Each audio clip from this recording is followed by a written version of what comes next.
Now, before we start Azure App Services, it's really important to understand Azure Shared Responsibility Model. I am assuming that you're already familiar with this because you already know the Azure fundamentals.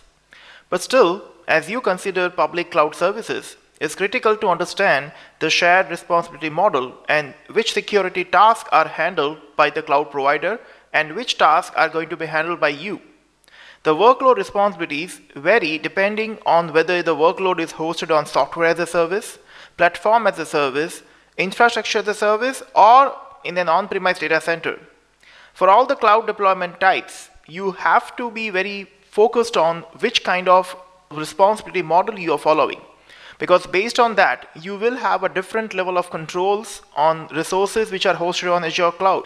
Regardless of the type of the deployment, there are 4 things which will be always written by you other than this diagram, that are data, endpoints, account, and access management. And these 4 responsibilities you can manage by yourself in any of the flavors which you choose from this. Azure App Services are actually service for hosting your web applications, your API apps, or maybe even your mobile apps. Technically in Azure, we have so many things which are having a word app associated with that. So that suffix app is actually combinedly coming under the umbrella of app service. And actually all these things are known as app services. So when you call web app or when you call app service, it's more or less the same thing. Because these services are actually going to be treated same way in Azure. And that's the reason all these things we call app service. When you choose app service kind of deployment in Azure, you will have varieties of frameworks and programming language choices available for you. You can also use SSL and custom domain names associated with that app service. If you already own a custom domain, you can easily associate with that. And you can make sure that your security will be taken care with HTTPS. Even we have some facilities like web jobs which can be associated with the existing app services, and it can do some background jobs and task processing for you, which can be associated with your app service execution. And even though this is a platform as a service, we have a scaling facilities added into this. So you can scale to a larger machines without redeploying your application. Now if we focus on key features of Azure App Service, especially if we focus on web apps, then as we said, it's going to support multiple languages and frameworks. We can integrate this thing with the Azure DevOps and the other DevOps integration. If your organization is preferring DevOps, this is going to be the right choice for that. We have a global scaling with high availability associated with that, which can give you almost zero downtime kind of guarantee from Microsoft. We can integrate this thing with the IDEs like Visual Studio. We have so many flavors of application templates available in this.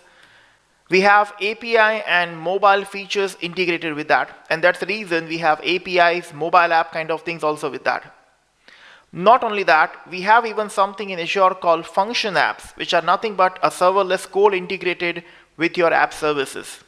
We have something called app service environments, which we will learn in depth in the same module, but this app service environments are going to give you an isolated environment where you can control many compute related association and security related associations with your app service. Obviously, you can take care of your authentication, authorization with this application, so your security and compliance standards followed by your organization can be associated with this.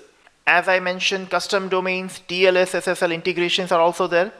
We can also connect with the existing software as a service platforms. So if your organization is using some software as a services like Office 365 or maybe SAP integration, you can integrate with that. Or even it can support with the OpenID integrations, like sometimes you want to provide an authentication authorization, sign in through Facebook or sign in through Gmail or any other authentication provider. You can integrate easily with this app services.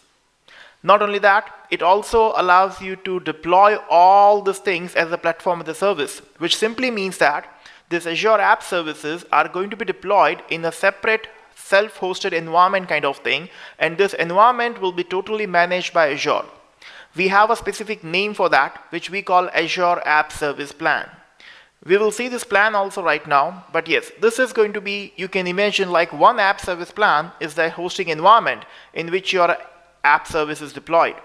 And last but not the least, we have integration of Azure CDN which is allowing me to cache my static files into that local point of presence servers, and then we can also integrate with the virtual network. So if your project demands that the applications are going to be run within my own secure virtual private network, then that can be also integrated with this.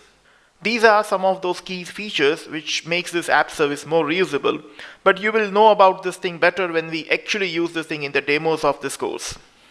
Right now, if I focus on that word app service plan, now we know what is app service.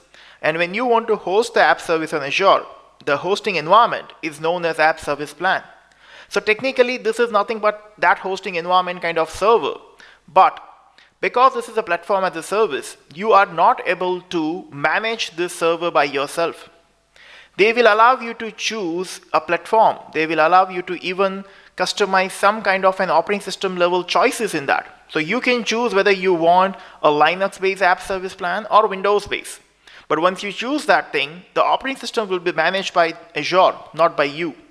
You can just take care of your application and data layer in this, and that's the reason. You can create an app service plan with your choice of memory and compute optimization. And after that, if you want, you can scale it also. But then you still have some limitations because this is a platform as a service. What are these limitations and what kind of things we can do in this app service plan? We will see this thing in the demo section. But just keep one thing in your mind, that one app service plan is that hosting environment in which you can deploy your more than one web applications. So there are chances that you are using an app service plan like a shared environment where you can deploy your more than one web apps. And maybe sometimes you do not want to do the shared hosting kind of thing, then you can use one web app for one app service plan. So that mapping is possible and customizable. Now, if I talk about app service environments, as I mentioned earlier, app service environments are actually those fully isolated and dedicated environment for securely running your app services with a high scale. Now, if you say that I'm not happy with app service plan and the capacity or the compute which is provided by app service plan is not enough, then the choice which you have is you can go with app service environments and you can get the higher isolated environments with this. You can also take care of your network isolation and you can securely access your network with high memory utilization. So in short, when you go to app service environment, obviously your requirement will be like you need more compute, you need more network security, and you need a high memory utilization with that. It can be also associated with the one single Azure region or multi-region. I'm sure you're familiar with the regions of Azure, and you know that as of now we have more than 65 plus Azure regions available in the world. And you can choose your app service environment in any of the one single region, or even if you want to achieve high availability and making sure that in case of disaster also your environments will be available, then you can also use multi-region app service environments in which maybe your one or more app services will be deployed. Now the last and the important point is this, that when you're dealing with app service environment, it is always dedicated exclusively to a single subscription. So you can deploy AAC in multiple regions, but that should be associated with one single Azure subscription. With maximum, you can create 100 instances per AAC, which is more than enough. But yes, it is not going to be associated with more than one subscription. It is always associated with single subscription, which is an important point to remember.